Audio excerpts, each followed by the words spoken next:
Hola a todos los hermanos, a todos los amigos de la Escuela de Gobierno Espiritual en España, en Alicante, Orihuela, al Ministerio Aliento de Vida, a los hermanos de Chile, también en Viña del Mar, el Ministerio Vida, y a la Escuela de Fundamentos Eternos en California, en Los Ángeles, en Kingdom Center. Para mí es un placer seguir con este tema. Este es el segundo taller del tema El espíritu de la religión. Creo que es uno de los temas más trascendentes que podemos compartir por causa de la peligrosidad y por causa de la acción que este espíritu inmundo ha desarrollado a través de los siglos, no solamente aún antes de la venida de Cristo, sino siendo partícipes fundamentales de la venida de Cristo, cuando Él fue atacado permanentemente por este espíritu y llevado a la cruz, incluso por este espíritu operando a través de los fariseos, a través de los legalistas y de los religiosos. Y luego operó durante todo el primer siglo de la Iglesia y por supuesto, generó persecución y generó muerte, lo cual vamos a ver, y generó confusiones dentro del ámbito de la Iglesia y profundas discusiones que se generaron aún en el ámbito de una Iglesia apostólica del primer siglo, una Iglesia que nosotros añoramos, una iglesia que admiramos por causa de todo lo que vivieron y todo lo que pudieron expresar, pero aún así, además de las manifestaciones poderosas del Espíritu, en milagros, en señales, en prodigios, también tuvieron profundos problemas doctrinales. Más que nada, no solo porque no había una formación doctrinal precisa de la iglesia, sino que los apóstoles estaban tratando de asimilar esta transición entre el antiguo pacto, la vida de la ley y el tiempo de la gracia. Nadie mejor que Pablo pudo interpretar ese traspaso. Aún así, vamos a ver que también Pablo sufrió ciertas controversias y situaciones, ataques, por supuesto, no pocos, por causa de aquellos hermanos que se habían convertido, pero que no terminaban de asimilar lo que estaba sucediendo con la iglesia y con este nuevo diseño que no terminaban de entender. Pablo dice algo en el libro de Gálatas capítulo 3, me gustaría que pudiéramos entrar a la palabra con este capítulo 3 del libro de Gálatas, donde Pablo dice: oh Gálatas insensato, ¿quién los fascinó? Ahora vamos a analizar un poco esta palabra, retenga esta palabra fascinó. Para no obedecer a la verdad, a vosotros ante cuyos ojos Jesucristo ya fue presentado claramente entre vosotros como crucificado. Esto solo quiero saber de vosotros, ¿recibiste el Espíritu por las obras de la ley o por el oír con fe? Tan necios sois, habiendo comenzado por el Espíritu, ¿ahora vas a acabar por la carne? ¿Tantas cosas habéis padecido en vano? Si es que realmente fue en vano. Aquel pues que os suministra el Espíritu y hace maravillas entre vosotros, ¿lo hace por las obras de la ley o por el oír con fe? Amado, la iglesia de los Gálatas o la iglesia de Galacia no distaba de las otras congregaciones como la de Éfeso o la de Corinto en las manifestaciones del Espíritu Santo, es decir, funcionaban en los dones, había milagros, había señales, había prodigios, había una unción apostólica muy fuerte y muy poderosa en esa iglesia, pero claro, había muchos judíos que se convertían al Señor y muchos paganos que también se convertían. Recuerden que hubo una expansión del Espíritu y en el Evangelio del Reino, de la verdad de Dios, a partir del Pentecostés, donde los discípulos, incluso hablando en lenguas extranjeras, pudieron ser oídos por un montón de gente de otras naciones. No fue casualidad que ocurrió lo que ocurrió en ese lugar, una bifurcación ahí de un montón de idiomas y de personas y de pueblos que se entrecruzaban en ese lugar. Nada fue casual, pero lo cierto es que cuando un pagano se convertía al Señor, simplemente no tenía fortaleza para abrazar el Evangelio, recibir la verdad, recibir la vida del Espíritu y recibir los milagros que el Señor hacía. Pero claro, cuando los judíos se empezaron a convertir, los judíos trataban de guardar la ley y de observar ciertos comportamientos, ciertas conductas, ciertas liturgias que ellos guardaban y que, claro, la tradición hacía que durante muchos años ellos habían guardado esos aspectos considerando totalmente que eran de Dios y por cierto lo eran, pero no sabían qué se debía romper y qué no se debía romper de todo eso, qué debían seguir guardando y qué no. Por eso muchas veces los judíos, por ejemplo, llevaron a los gentiles a judaizar, como le ocurrió al apóstol Pedro, o de pronto los llevaban a la circuncisión, a circuncidarse, a guardar el sábado, a purificarse, a hacer ciertos rituales que venían de parte de la ley que lo guardaban los religiosos de la época. Entonces Pablo tiene una discusión con los Gálatas y les plantea si lo que recibieron lo recibieron por hacer determinada cosa o habiéndolo recibido simplemente por gracia, ahora habían determinado hacer distintas cosas porque eso era lo que les estaban pidiendo. Pablo sufrió permanentemente esa presión de los judíos y de aquellos fieles de la circuncisión, como se les llamaba, que de pronto exigían que se siga guardando la ley de Moisés y que tuvieran cuidado con todo eso. Esa mezcla no fue inocente en el primer siglo, tampoco lo es hoy en día, no solo porque hay algunas iglesias que llevan al pueblo a judaizar, se empiezan de pronto a tratar de interpretar, tal vez con una excusa un poco profética, las fiestas judías, a guardar ciertas cuestiones y se empieza a traer no solo la música, los ritmos, las fiestas, todo lo que los judíos hacían, y si bien nosotros amamos al pueblo de Israel, amamos la nación de Israel, nosotros tenemos que tener cuidado y estamos en el tiempo de la gracia, que no es licencia para pecar, pero que es libertad para que nosotros sepamos que la ley fue cumplida en Cristo y que si nos largamos a cumplir toda la ley, bueno, vamos a terminar al final encuadrados dentro del marco de la legalidad o del legalismo, por una sencilla razón: el que transgrede uno de los mandamientos de la ley absolutamente transgrede todos. Entonces, si nos ponemos en el sacrificio de cumplir con todos, en alguno le vamos a errar. Y en definitiva, Cristo vino para cumplir la ley y luego abolir esa ley, en el sentido de que no tengamos que cumplirla para salvación ni tengamos que cumplirla para bendición, sino que Él cumplió por nosotros la ley y Él la guardó. Hoy nosotros vivimos en Cristo, en la gracia. Hoy Él es nuestra justicia. En Cristo todo está cumplido, está consumado. Esto no implica que nosotros vivimos como queremos, sino que lo que tuvo que guardarse no es necesario que lo guardemos. Cristo se sacrificó una sola vez y para siempre. Entonces, si debemos circuncidarnos, también deberíamos ofrecer sacrificio. Pero ya tuvo un solo sacrificio, ya está. Todo, Cristo se circuncidó, Cristo se sacrificó, Cristo hizo todo, Él hizo el derramamiento de sangre, Él fue el sumo sacerdote, nuestro sumo sacerdote, y también fue el sacrificio. Él dejó un camino vivo y nuevo abierto a la presencia del Señor, y como Pablo dice a los Gálatas, todo lo hemos recibido por la gracia y por la gracia lo debemos vivir. Pero esa gracia también nos trae un equipamiento de fidelidad, de plenitud y de observancia de la santidad. Es decir, lo que la ley demandaba, la gracia lo otorga. La ley demandaba santidad, el problema es que no te daba una herramienta para poder cumplirla. Y en cambio en la gracia nosotros recibimos la santidad, es otorgada por causa del Espíritu que es santo, y a través del Espíritu Santo Dios nos pone en nuestro corazón el querer como el hacer por su buena voluntad. Por eso lo dice Filipenses 2 y Hebreos 13 dice que Él es el que hará en nosotros lo que es agradable delante de Él por medio de Jesucristo. Por lo tanto, hoy nosotros podemos vivir con esa impartición del Espíritu que otorga el querer como el hacer. Entonces, esa naturaleza dada es lo que hace que en el nuevo pacto también se pueda repetir el mismo concepto: sed santo porque yo soy santo. Eso estaba en el antiguo pacto, también en el nuevo pacto, pero la diferencia es que hoy Dios nos da las herramientas para poder lograr lo que no se podía lograr antes. Entonces, cuando uno mira un pacto adverso con la ley escrita en piedras, lo que se encontraba es que Dios demandaba y el pueblo no podía cumplir. Pero todo fue encerrado por medio de la ley, justamente para que el hombre comprenda y reconozca que no tiene la capacidad de cumplirlo. Ese reconocimiento lo único que nos hace es permitir abrazar la gracia. Reconocer que no puedo es un acto de humildad.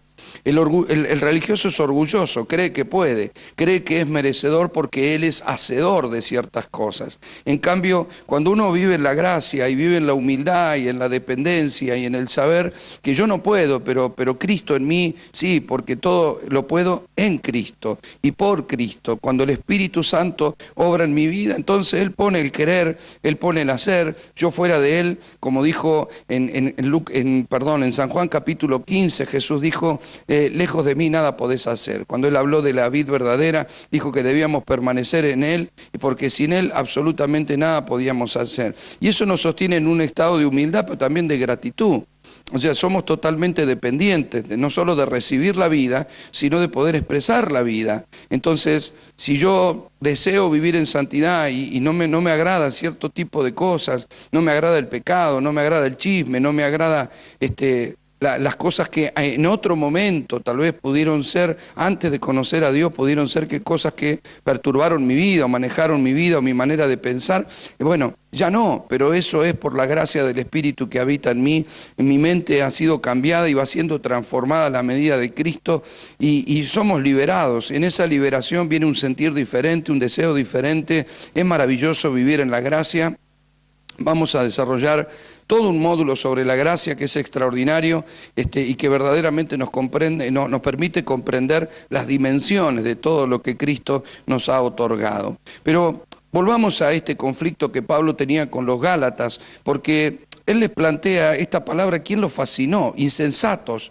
¿Quién los fascinó? La palabra fascinar, en el griego, con el cual nos llega a nosotros luego la traducción de esta escritura, es la palabra vascaíno, que significa calumniar, difamar y por extensión fascinar, seducir, engañar, influenciar mediante falsas presentaciones. Si miramos otras versiones, por ejemplo, la Dios habla hoy, dice: Gálatas insensatos, ¿quién los embrujó? En nuestra predicación hemos mostrado ante vuestros propios ojos a Jesucristo crucificado. Esta versión ya utiliza la palabra embrujó. ¿Quién los embrujó? En la versión NBI dice: Gálatas torpes, ¿quién los ha hechizado a ustedes ante quienes Jesucristo crucificado ha sido presentado tan claramente? La Biblia Kadosh, israelita, mesiánica de estudio, dice: ¿qué Gálatas tan estúpidos? ¿Quién los ha hechizado para no obedecer a la verdad? En la Biblia latinoamericana dice: qué tontos son ustedes, Gálatas, cómo se han dejado hipnotizar, quienes se les presentó a Cristo crucificado para que así lo vieran. La versión lenguaje moderno dice: oh Gálatas insensatos, ¿quién los alucinó a vosotros ante cuyos ojos Jesucristo ha sido claramente presentado? Y, por ejemplo, el Nuevo Testamento de Arca Fernández dice: Gálatas, ¿cómo sois tan insensatos? ¿Quién los engatusó? Determiné compartirlo porque me llamó a la gracia este término de quién los engatusó. Por lo tanto, acá encontramos engatusar, alucinar, hipnotizar, hechizar, embrujar, drogar, es decir, todo lo que de pronto expresa todo esto, ¿no? La palabra hechizo es el poder de desencaminar a una persona por medio de encantamientos, maleficios o engaños de manipulación. Bueno, esa es una de las características que tiene sin duda el espíritu de la religión. El espíritu de la religión es hechicero porque es manipulador, utiliza la intimidación, la amenaza, y era lo que usaban los religiosos para intimidar a los nuevos convertidos, es decir, les trataban de infundir temor por causa del Evangelio, y de pronto ellos tenían temor de Dios, pero ellos le planteaban el guardar ciertas cosas porque si no estaban totalmente perdidos. Entonces esa manipulación también se ha metido en la iglesia a nuestros tiempos. La iglesia pasó por todo un ostracismo de oscuridad y de letargo, pero luego de la reforma, donde la iglesia comienza a encontrar los fundamentos en la palabra y donde empieza a mostrar nuevamente la esencia de la iglesia verdadera, llega hasta nuestros días también afectada por esos períodos, esas personas que también han sido usadas para poder infiltrar por medio de esas personas, infiltrarse en la iglesia para manipular, para intimidar, para lograr que la iglesia avance a ciertas cosas. Y es ilícito que en la iglesia se utilice la manipulación, porque la manipulación es hechicería. Cuando alguien le dice a una persona: vos no te podés ir de acá porque vos naciste en este lugar, el que no da los diezmos va a tener sus alacenas vacías, todo ese tipo, y vamos a ver, con lo que hizo Cristo por tu vida, ¿cómo no vas a venir a esta reunión? Todo ese tipo de cuestiones, ¿no? Y más allá de todos las imposiciones que se hacen respecto de la vestidura, de la conducta, del comportamiento en su casa, de las prohibiciones, todo ese tipo de cosas detrás tiene un dejo de infundir temor, de manipular la vida de las personas y de gobernar de manera ilícita la vida de las personas. La Iglesia, preste mucha atención a este concepto, la Iglesia no debe funcionar por imposición, la Iglesia debe funcionar por revelación.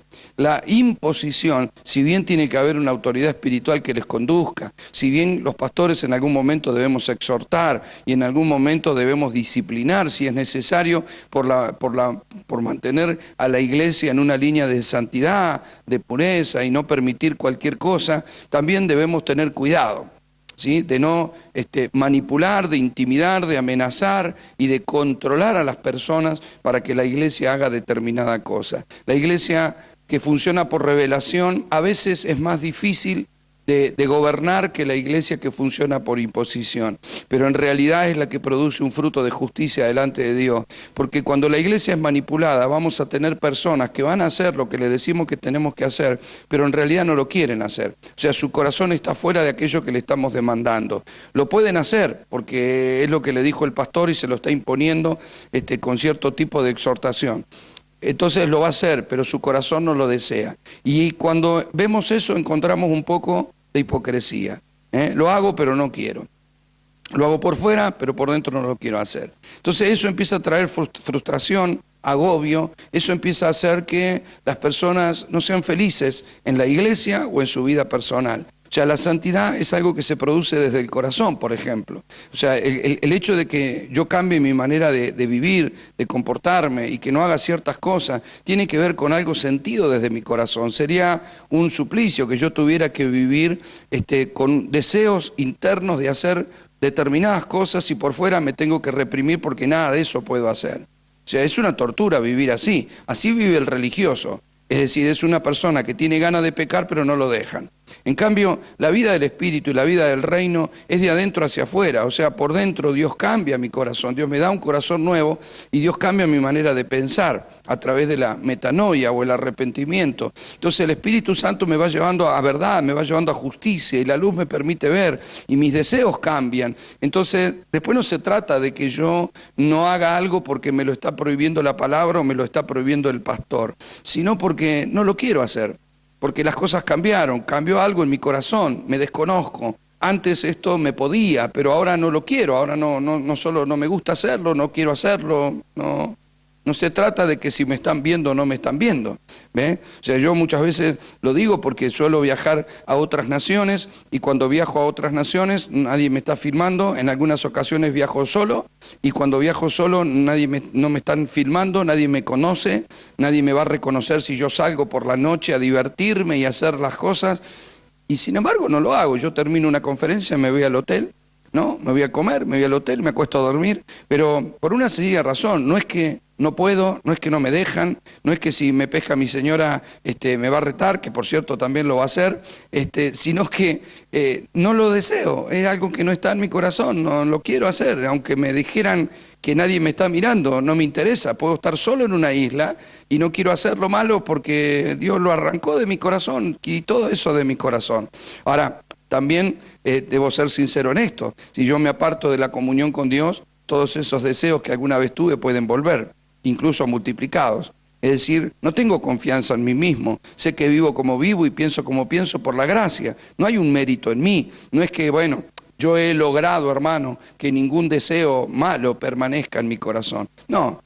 Si yo me alejo de la comunión del Señor, si yo en algún momento por mis acciones o actitudes, o por orgullo, o por soberbia, o por cualquier tipo de cuestiones bloqueo la obra del Espíritu Santo en mi vida, automáticamente voy a caer en ese tipo de tentaciones, de reacciones incorrectas.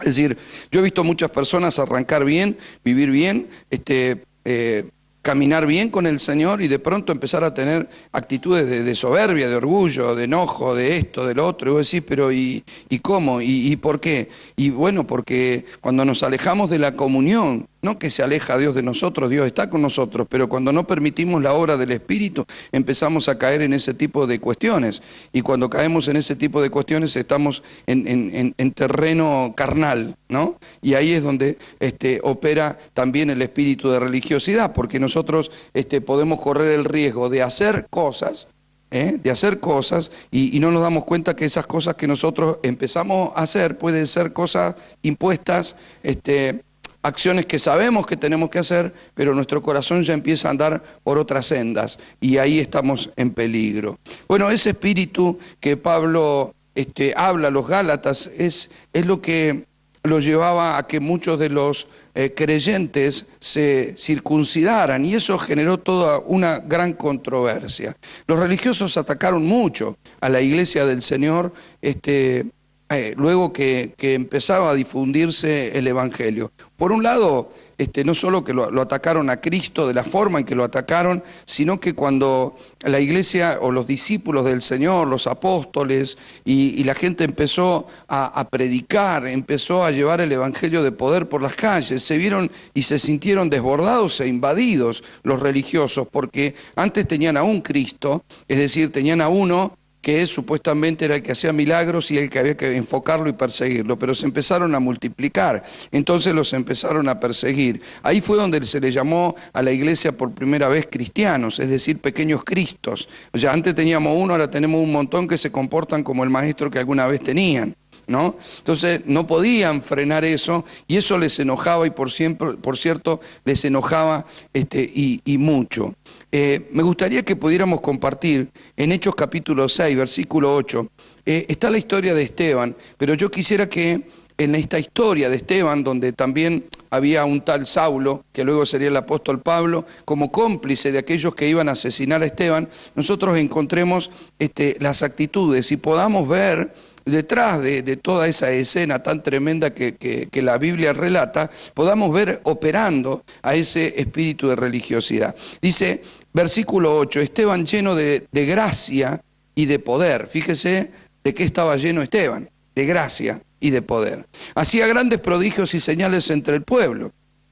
Entonces se levantaron unos de la sinagoga llamados de los libertos y de los de Cirene, de Alejandría y de Cilicia y de Asia, y disputando con Esteban. O sea, fíjese de dónde venían y quiénes eran, ¿no? Pero no podían resistir a la sabiduría y al espíritu con que hablaba. Entonces sobornaron a unos para que dijesen que lo habían oído hablar palabras blasfemas contra Moisés y contra Dios. Fíjese qué perverso, porque esta gente se supone que era piadosa, ellos creían defender a Dios, ellos creían que estaban honrando a Dios con su servicio, incluso tratando de perseguir o andaban como bomberos tratando de apagar el incendio de este fuego espiritual que se había encendido en la iglesia de ese tiempo. Y sobornaron a unos para mentir. Fíjese que es el mismo espíritu, es un espíritu mentiroso, es el mismo espíritu que operó contra Jesucristo, que pusieron falsos testigos para que declararan en su contra. Vuelven a hacer lo mismo, ahí lo tenemos al espíritu mentiroso, usando cualquier herramienta para acusar, para descalificar y para tratar de frenar, como si todo fuera lícito, aún delante de los ojos de Dios, porque ellos creían que le estaban haciendo un servicio a Dios, sin embargo mentían y sobornaban, no encontraban otra forma de combatir a la sabiduría y el espíritu con el que les hablaba Esteban. Entonces decían que Esteban blasfemaba contra Moisés y contra Dios. Verso 12 dice, y soliviantaron al pueblo y a los ancianos y a los escribas y arremetiendo le arrebataron y le trajeron al concilio. Y pusieron testigos falsos que decían, este hombre no cesa de hablar palabras blasfemas contra este lugar santo y contra la ley. Pues le hemos oído decir que ese Jesús de Nazaret destruirá este lugar y cambiará las costumbres que nos dio Moisés. Entonces todos los que estaban sentados en el concilio, al fijar los ojos en él, vieron su rostro como el rostro de un ángel. Fíjese el contraste. O sea, no podían frenar no solo la sabiduría, el poder con el que actuaba, sino que además veían la presencia de Dios manifiesta en la vida de Esteban. Sin embargo, eso los enojaba. En lugar de doblegarse con humildad y decir, ¿de dónde has recibido y cómo? Nosotros también queremos esto tan maravilloso que estamos viendo. No, ponían falsos testigos, se enojaban y de pronto incentivaron a otros, ¿no? A gente del pueblo, a los ancianos, y lo arrebataron y lo trajeron al concilio, a donde se supone que estaban aquellos que les iban a interrogar, igual que hicieron con Jesús, ¿no? Incentivaron a la gente, la misma persona del pueblo que vieron milagros y que lo siguieron a Jesús para escucharlo, empezaron a gritar, crucifícalo, crucifícalo, ¿no? Y la misma persona lo violentaron. Siempre fue así. Cuando Jesús se presenta en la sinagoga, recuerden ustedes que aquellos que estaban en la sinagoga, los doctos, los que se supone que escuchaban y que aprendían de los libros de la ley, lo agarraron a Jesús entre varios, y nosotros imaginamos la escena, lo sacaron, lo han tirado de sus ropas y lo llevaron hasta un monte para despeñarlo. O sea, el Padre lo salvó milagrosamente, dice que Jesús simplemente se abrió paso entre ellos y se fue, pero bueno, eso no hubiese sido posible si el Padre no hubiese puesto su mano, porque no era la hora. Pero fíjese que acababa de comenzar su ministerio y ya casi lo mataron. Así que el Padre lo tuvo que liberar porque si no lo matan antes de tiempo. Bueno, así es ese espíritu, es asesino, es mentiroso, es violento, es manipulador, de pronto involucra a otras personas. Cuando hay un espíritu de religiosidad operando, siempre va a involucrar a otros, tratando de infundir ese mismo tipo de pensamientos, convenciendo a la gente y llevando a la gente al mal obrar. Mire lo que ocurre después. En Hechos capítulo 7, versículo 51, para no leer todo el relato en donde Esteban comienza, ¿no?, a hacer un reconto de la historia y a expresar un montón de cosas de la Escritura, dice en el verso 51, duro de cerviz e incircuncisos de corazón, eso se lo dice Esteban, vosotros resistís siempre al Espíritu Santo, como vuestros padres, así también vosotros. ¿A cuál de los profetas no persiguieron vuestros padres? Y mataron a los que anunciaron de antemano la venida del justo, y de quien vosotros ahora habéis sido entregadores y matadores. Quiero que preste atención. Este espíritu de religiosidad resiste al espíritu, porque el espíritu es vida y él opera en la esfera de la muerte. Entonces, siempre resiste a la obra del espíritu. El espíritu de religiosidad siempre está cuestionando los milagros, está cuestionando una revelación, está cuestionando una manifestación, siempre está como en contra de lo que Dios está queriendo hacer, porque él opera en la esfera de la muerte y todo lo que produce el espíritu es vida. Y Esteban lo compara y dice, ustedes, los padres, vuestros padres, mataron y persiguieron a los profetas. Qué bárbaro, ¿no? Porque el Señor les mandaba profeta, les mandaba palabra y ahí estaba el espíritu operando. Es decir, siempre ha operado el espíritu de religiosidad, como asesino, como perseguidor, como tratando de matar aquello que viene en el nombre del Señor. Y es muy curioso, porque toda esta maldad la produce en el nombre del Señor, ¿no? Verso 54 dice, oyendo estas cosas, se enfurecieron en sus corazones y crujían los dientes contra él. Quiero que preste usted atención el grado de enojo que tenían, que hacían chillar sus dientes delante de Esteban, de bronca que tenían. Sus corazones estaban enardecidos. Amado, cuando hay espíritu de religiosidad dentro de la iglesia, dentro de algún líder, siempre ataca a otra iglesia, a otro líder o a otros hermanos que están expresando alguna manifestación espiritual. Sea lo que fuere, no lo logran comprender y como no lo comprendo, lo ataco. Y lo atacan con bronca, lo atacan como si acusándolos como falsos, como mentirosos, tratando de calumniar, inventando ciertas artimañas para tratar de derribar lo que Dios está levantando. Es muy penoso ver cómo los cristianos atacan a otros cristianos, a la iglesia y a otros ministros que en algunos casos ni los conocen porque viven muy lejos de sí y sin embargo los atacas en las redes sociales. Yo digo, se han tomado el trabajo de hacer un video y de tratar de sacar alguna frase, de poner algo para poder criticar. Y son cristianos los que lo hacen. Es muy curioso, ¿no? Porque creo que sería un tiempo mejor invertido hacer un video, pero que edifique a la gente, que hable de fe, que hable de bendición, y no que trate de exponer lo que considera que está mal al mundo. Porque en una ocasión recuerdo que una persona estaba en un video, puso comentarios muy duros, muy feos sobre algún ministro que no conocía. Yo no quise defender al tal ministro, pero realmente me pareció una triste actitud en una red social. Entonces yo le escribí por el privado una carta y luego me contestó de manera terrible, diciendo que Pablo era alguien que denunciaba, que había que denunciar el Evangelio y las falsas doctrinas y Entonces, me dio mucha pena porque en realidad Pablo nunca tuvo Facebook, ni Instagram, ni Twitter. Entonces, nosotros tenemos que saber que Pablo, si algo denunciaba, lo denunciaba de las cuatro paredes hacia adentro, no en una red social. Entonces, está bien que si algo nosotros detectamos de que es falso, nosotros podamos hablarlo, pero con el espíritu correcto y en el seno de la iglesia, no en una red social. Bueno, verso 56, y dijo, he aquí veo los cielos abiertos al Hijo del Hombre que está a la diestra de Dios. Entonces ellos, dando grandes voces, se taparon los oídos y arremetieron a uno contra él. Y echándole fuera de la ciudad le apedrearon.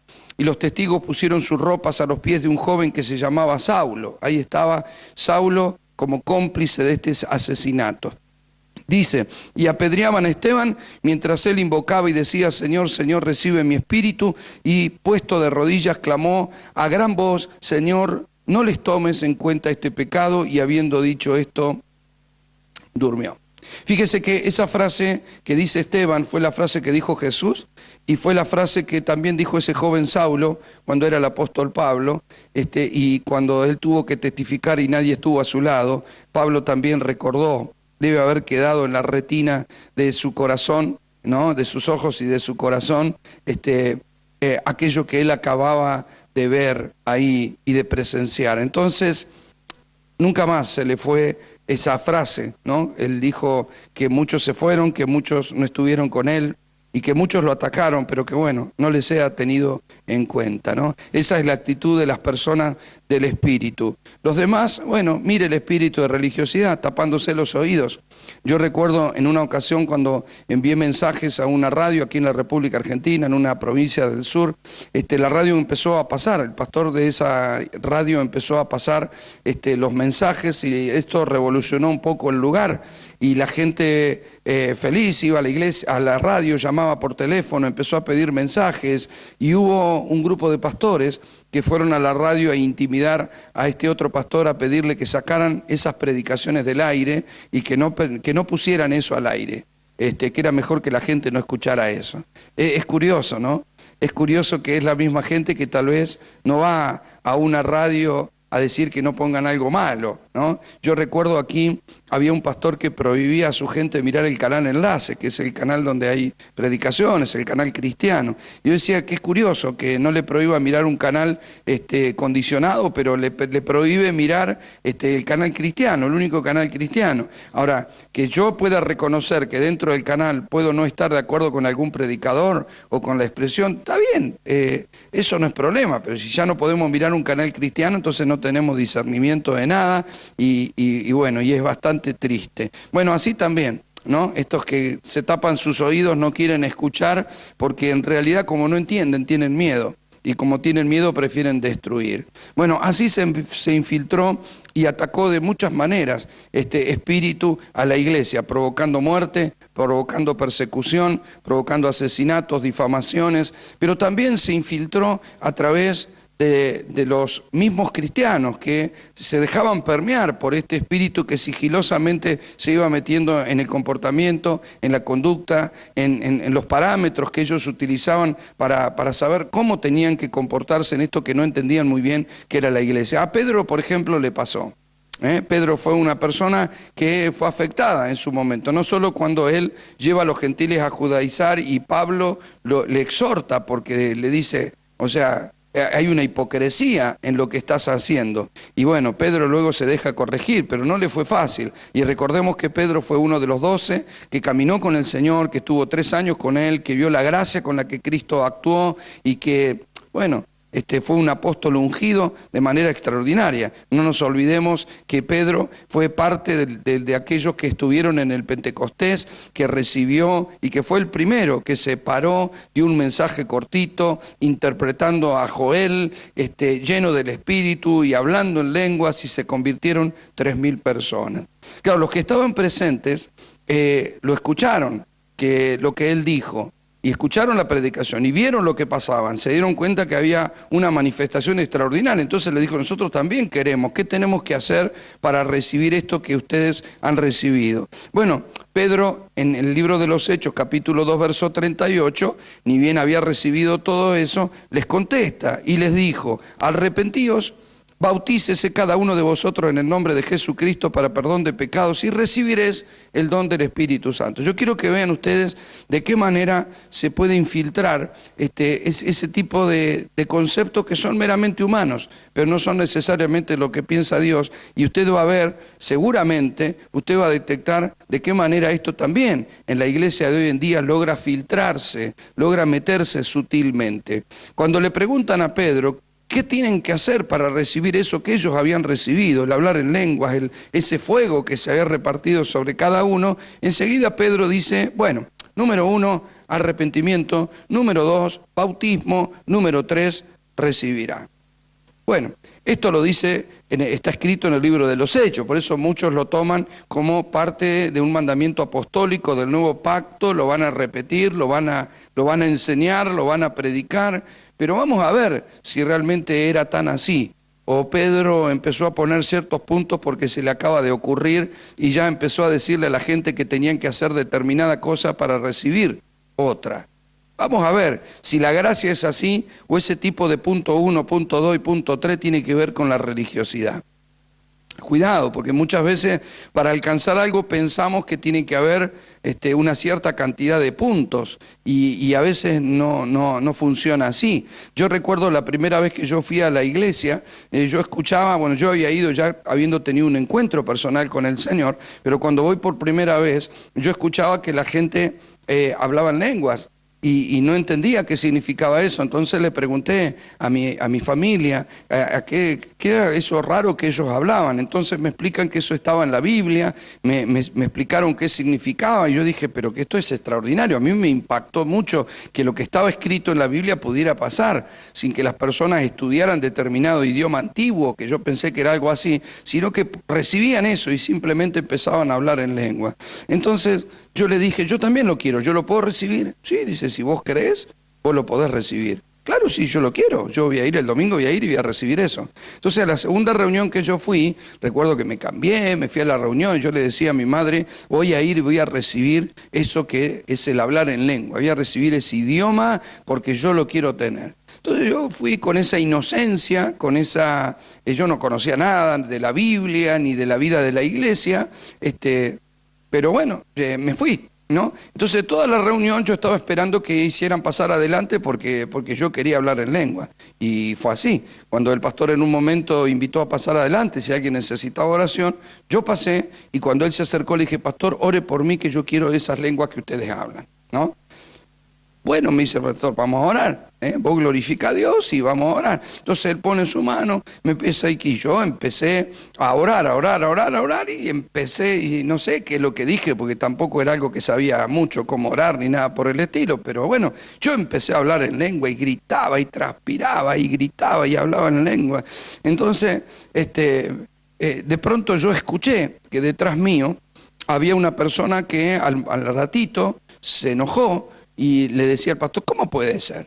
Pastor, ¿cómo puede ser? Yo hace años que estoy acá. Y se empezó a hacer un reclamo de que por qué Dios me había dado la lengua a mí y él no hablaba en lengua. Entonces yo seguía hablando en lengua y no quería parar para que no se me corte, pero algo así como que decía, no sé, yo recibí, no es problema mío esa discusión, ¿no? Entonces, yo quisiera que usted vea que con toda la inocencia, solamente creyendo, de que no tengo que hacer nada y que si se me da, lo recibí por gracia. No es que hice algo, no había hecho nada si yo todavía no entendía nada, no sabía nada, no conocía la escritura, no me había bautizado, no había hecho nada. Sin embargo, empecé a hablar en lengua. Y la otra persona, que yo supe que estaban por nombrarlo diácono en la iglesia, que llevaba algunos años, estaba muy enojado porque supuestamente le había hecho todo lo que le habían dicho que tenía que hacer y aún así no lograba hablar en lengua. La gracia es así. La religión empieza punto 1, punto 2 y punto 3. Esto le pasa a Pedro, pero vamos a verlo por la Escritura, porque este mismo Pedro, que predica en el Pentecostés y se salvan 3.000 en el capítulo 2, en el capítulo 3 sanó al cojo que estaba en la puerta del templo La Hermosa. ¿Recuerdan? Dice, no tengo de plata ni oro, pero lo que tengo te doy, en el nombre de Jesús, levántate y anda. Bueno, esto fue en el capítulo 3. En el capítulo 4 predicó ante el concilio y se salvaron 5.000 personas. O sea, otra predicación, 5.000 personas.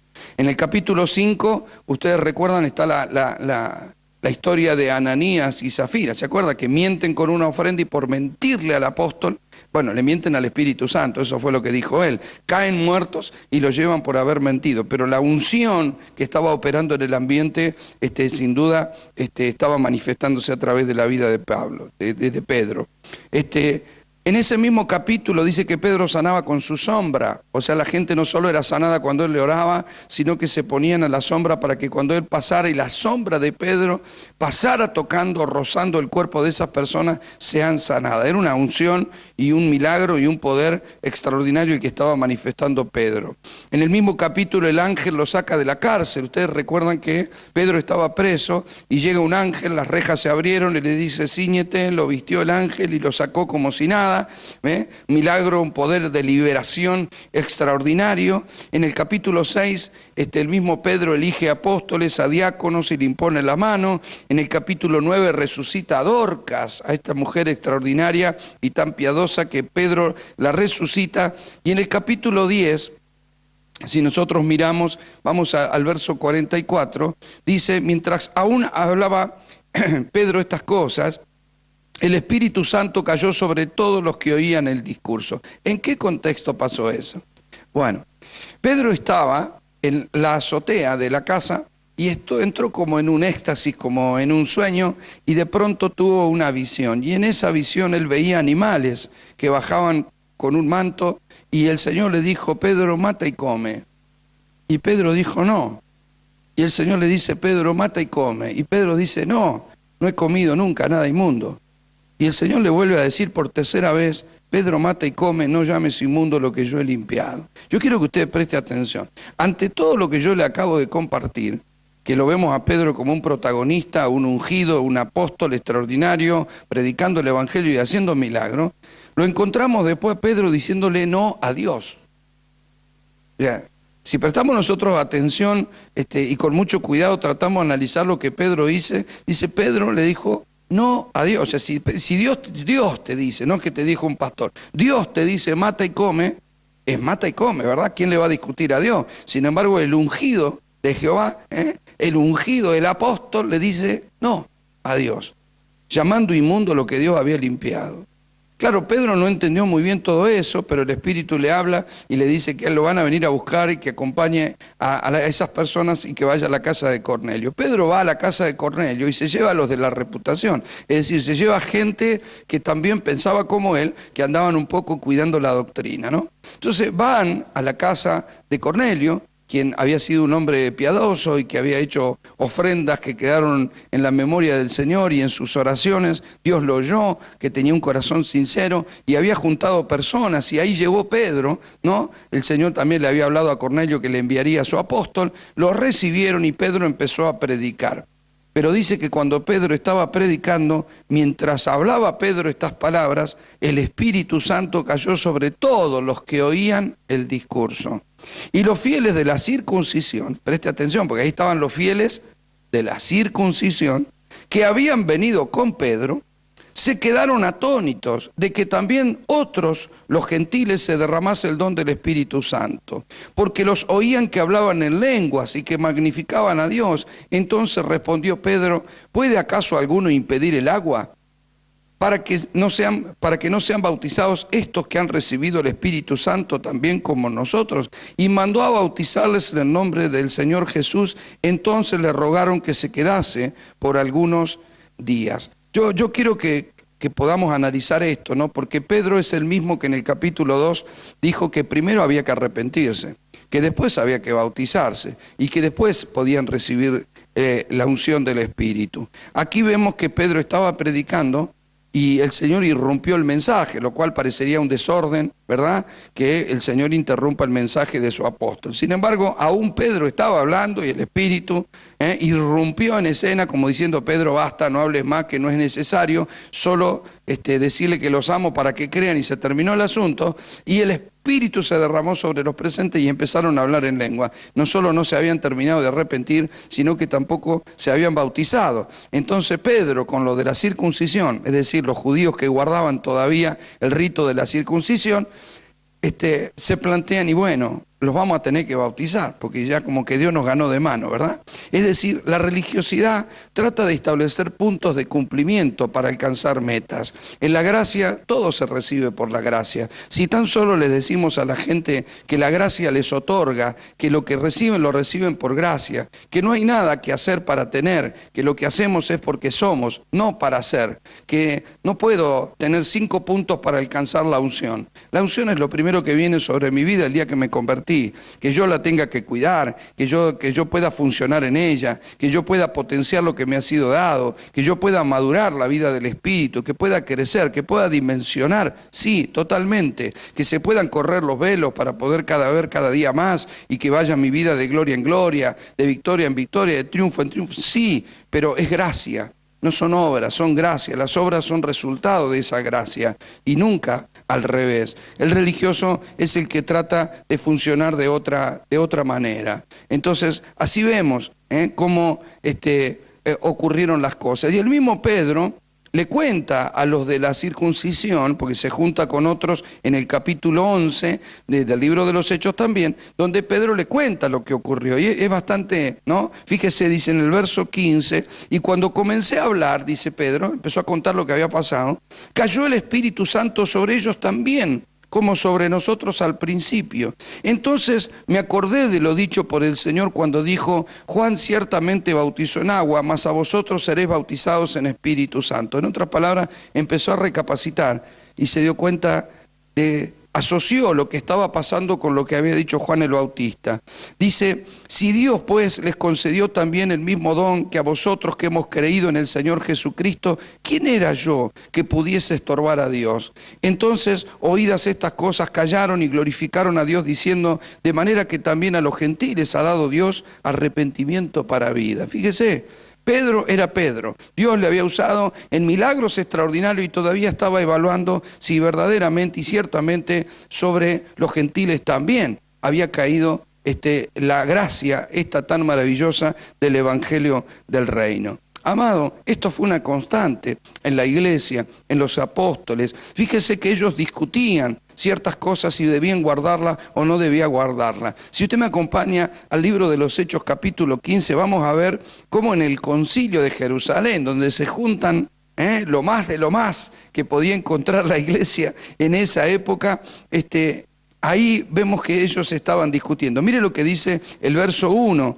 del capítulo 15 del libro de los Hechos. Vea que vamos avanzando y nos vamos encontrando en el libro de los Hechos con señales, milagros, prodigios, poder, pero también estas cosas. Esto no es inocente, esto es poderoso. Había mucha unción.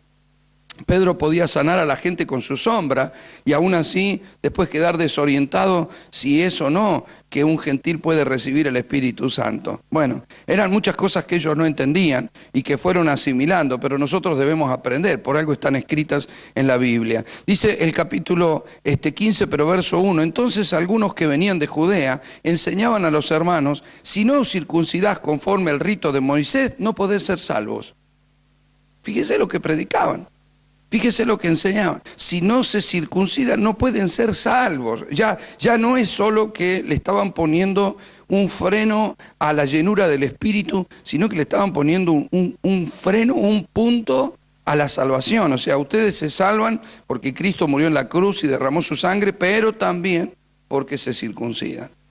O sea, hay gente que considera que hay algunas cositas que hacer para poder recibir y ser salvo. Eso es el espíritu de religión. Ahí donde usted lo ve operando. Mire, verso 2, como Pablo y Bernabé, fíjese quiénes estaban, Pablo y Bernabé tuviesen una discusión y contienda no pequeña con ellos, se dispuso que subiesen Pablo y Bernabé a Jerusalén, algunos otros de ellos, a los apóstoles y los ancianos para tratar esta cuestión. Mire lo que estaban discutiendo.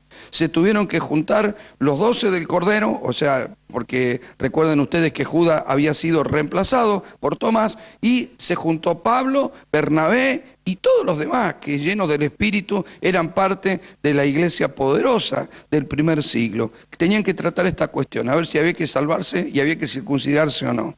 Ellos pues, habiendo sido encaminados por la iglesia, pasaron por Fenicia y Samaria, contando la conversión de los gentiles, y causaban gran gozo a todos los hermanos. Llegados a Jerusalén, fueron recibidos por la iglesia y los apóstoles y los ancianos, y refirieron todas las cosas que Dios había hecho con ellos. Pero algunos, siempre hay algunos, pero algunos de la secta de los fariseos que habían creído, o sea, eran cristianos, pero todavía guardaban la estructura, se levantaron diciendo: es necesario circuncidarles y mandarles que guarden la ley de Moisés. Ahí está. Ellos habían creído, habían recibido, pero todavía estaban exigiendo. Y se reunieron los apóstoles y los ancianos para conocer de este asunto. Y después de mucha discusión, Pedro se levantó y le dijo: varones hermanos, vosotros sabéis que ya hace algún tiempo que Dios escogió que los gentiles oyesen por mi boca la palabra del Evangelio y creyesen. Y Dios, que conoce los corazones, les dio testimonio, dándoles el Espíritu Santo lo mismo que a nosotros. Y ninguna diferencia hizo entre nosotros y ellos, purificando por la fe sus corazones. En otras palabras, si Dios no hizo diferencia, ¿por qué la tenemos que hacer nosotros? Si Dios purificó por la fe sus corazones, ¿quién somos nosotros para pensar que la persona se va a purificar porque se circuncide o porque haga determinado rito? Ahora pues, ¿por qué tentás a Dios poniendo sobre la cerviz de los discípulos un yugo que ni nuestros padres ni nosotros hemos podido llevar? Antes creemos que por la gracia del Señor Jesús seremos salvos de igual modo que ellos. Amado, es la gracia. El espíritu de religiosidad ataca la gracia, agrede la gracia, se levanta contra la gracia, porque siempre tiene exigencias. O sea, es la salvación y aquello que yo debo hacer para alcanzarla. Todo tiene que ver con la meritocracia. Amado, no es así. La gracia lo incluye absolutamente todo. Lo que hacemos es parte de la gracia. Es una gracia que yo esté predicando. Yo no predico para ser salvo, yo predico por la gracia. Es una gracia, es un privilegio. Yo no estoy haciendo esto por lo que Dios hizo por mí. Yo estoy haciendo esto por la obra de Cristo y por el amor que nos profesamos mutuamente, porque yo le amo con todo mi corazón y solo quiero hacer su voluntad. Pero no quiero hacer su voluntad para ser salvo. Soy salvo. Por eso quiero hacer su voluntad. No quiero hacer su voluntad para que Él esté en mí. Está en mí, por eso quiero hacer su voluntad. Y yo no le estoy tratando de devolver nada. ¿Cuántos libros usted piensa que yo debo escribir? ¿Y cuántos sermones cree usted que yo debo predicar para poder devolverle a Dios algo de lo que Dios ha hecho por mí? ¿Será posible? ¿Será agradable a Dios que yo trate de devolverle lo que Él hizo por mí?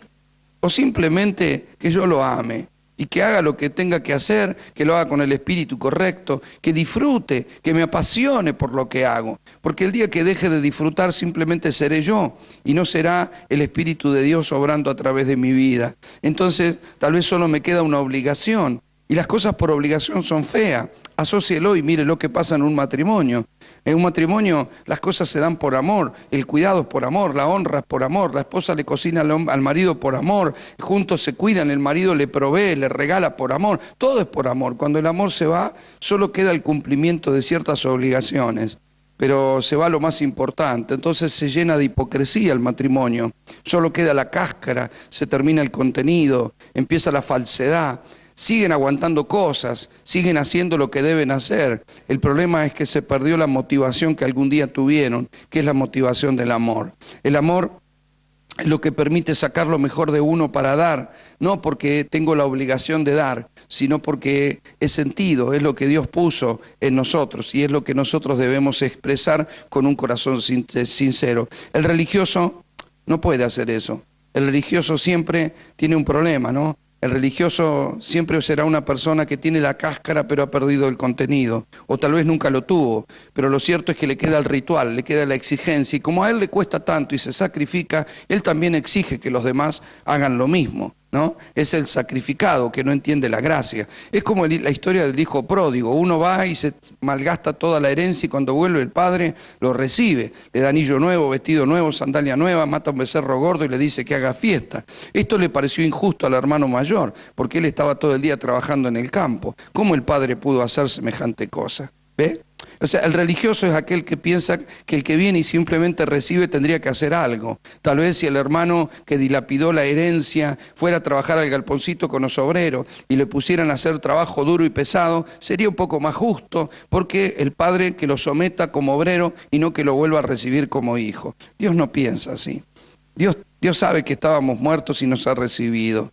Y claro, aquel que se sacrifica en el campo, que dice yo tanto que he hecho, ¿dónde está lo mío? Se van a ver superados, porque en este último tiempo aquellos que se creyeron que son merecedores serán superados por mujeres que tal vez en este día están ejerciendo la prostitución en algún lado, por jóvenes que en este día tal vez o este fin de semana han pasado su vida tirado en algún lado, en la droga, en el alcohol, en la violencia. Sin embargo van a llegar, van a conocer la gracia, van a ser impartidos por el Espíritu, van a empezar a funcionar y van a creer con tanta sencillez que Dios los va a usar de manera poderosa. Pero claro, muchos lo van a cuestionar porque les van a decir que ya los conocen, que saben quiénes son, que saben dónde estaban, que no puede una prostituta ser profeta. Amado, muchas de esas personas van a ver lo que la Biblia dice claramente, que los postreros serán primero y que cuando el dueño de la finca ocupó al obrero de la 11ª hora, le pagó lo mismo que al de la primera, porque esto no se trata de meritocracia, se trata de la gracia del Señor impartida, y la religiosidad lo que hace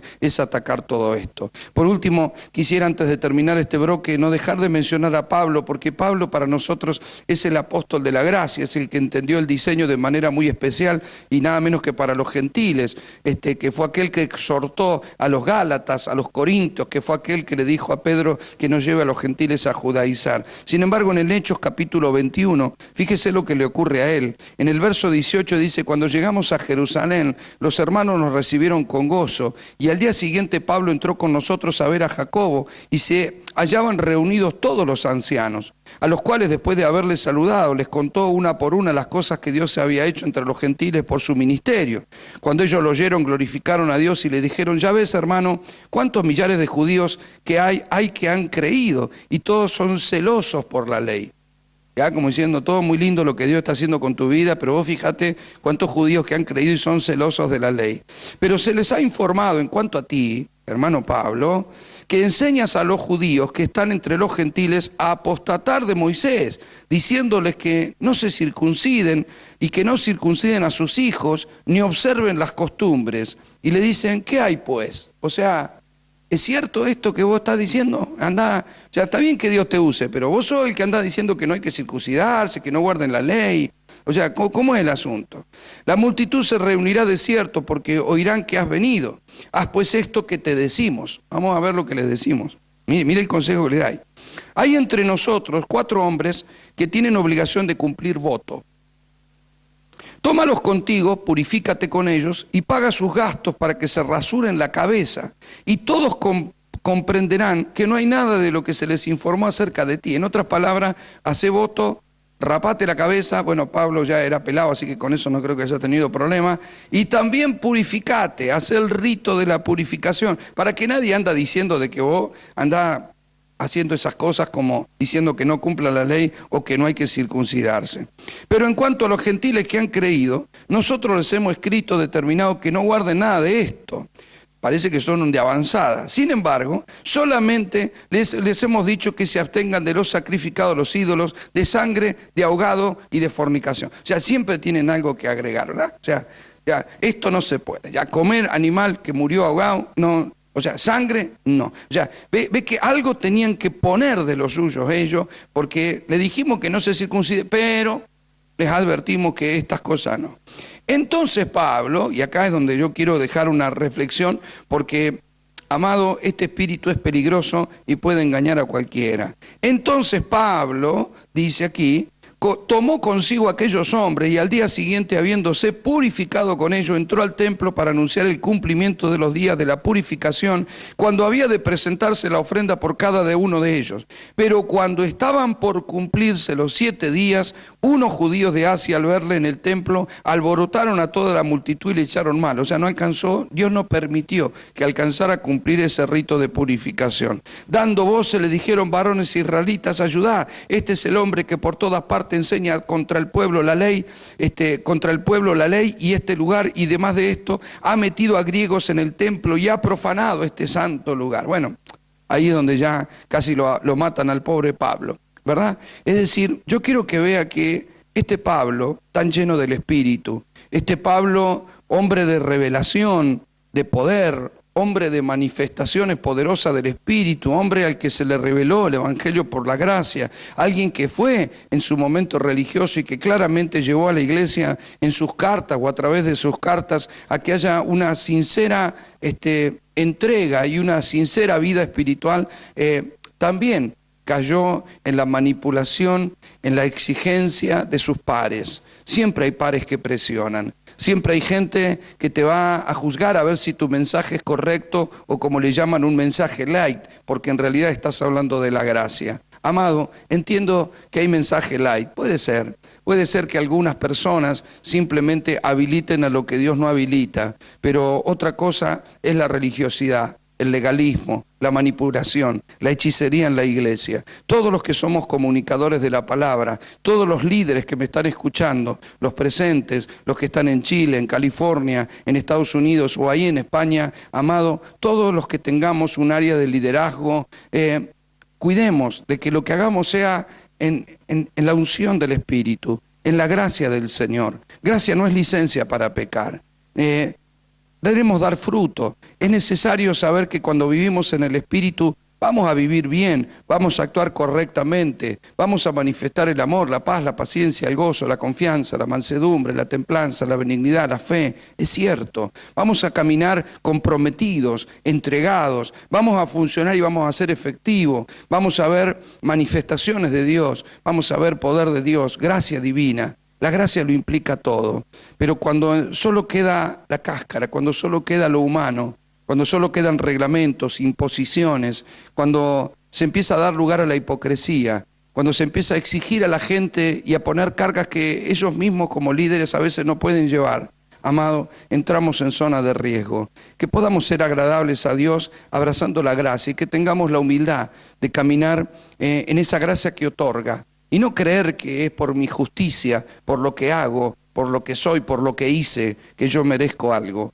El único que merece es Cristo. En Él vivimos, nos movemos y somos. Que Dios nos ayude a mantenernos en esa gracia, a mantenernos en ese favor divino, a no exigirles a otros lo que Dios no nos exigió a nosotros. Es muy triste ver a una persona que algún día conoció a Dios simplemente como un pecador arrepentido que no merecía nada, y después de unos años que uno lo ve caminar, que se fue a un instituto bíblico o que estuvo estudiando, que hizo un seminario y que va a la iglesia y que ya está en el liderazgo, en algún momento es muy triste ver lo que se cree que es más que los demás, que sabe más que los demás, que puede exigirle a los demás lo que no se le exigió a él y juzgar a los demás.